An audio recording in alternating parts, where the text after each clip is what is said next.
Most people know Richard Nixon resigned the presidency. Far fewer know that before Nixon, his own vice president had already resigned in disgrace, after being caught taking cash bribes in envelopes handed to him directly in the White House. Spiro Agnew was Richard Nixon's vice president, elected in 1968 and again in 1972. Before that, he was governor of Maryland. He was loud, aggressive, and famous for attacking the press and political opponents with colorful insults. Nobody suspected him of corruption, which made what came next all the more shocking. The corruption started long before the White House. As a Baltimore County executive and then governor of Maryland in the 1960s, Agnew began accepting bribes from engineering and construction companies who wanted government contracts. The arrangement was simple. Companies paid kickbacks, Agnew delivered contracts. When Agnew became vice president, the payments didn't stop. Contractors and lobbyists continued making payments, sometimes in cash, in envelopes, delivered directly to Agnew in his White House office.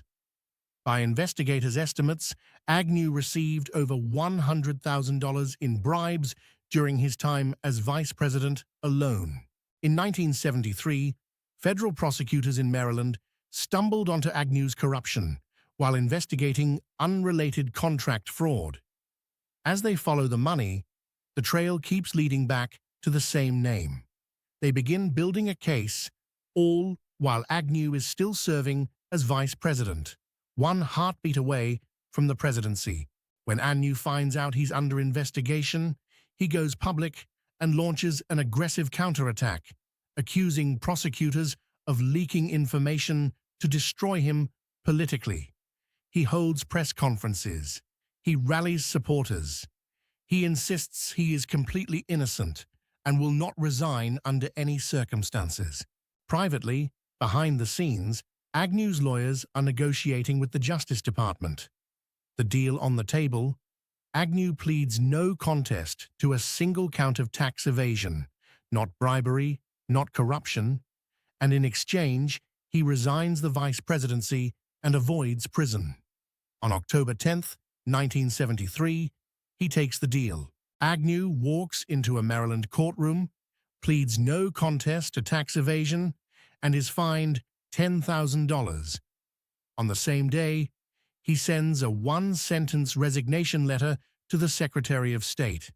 He is the first vice president in American history to resign due to criminal charges. He is replaced by Gerald Ford, who would go on to become president when Nixon resigned 10 months later. Agnew spent the rest of his life insisting he was innocent, despite the no-contest plea. He wrote a memoir blaming Nixon for pushing him out. He was disbarred from practicing law. The state of Maryland later sued him to recover the bribe money, and a court ordered him to repay $248,000. He paid it.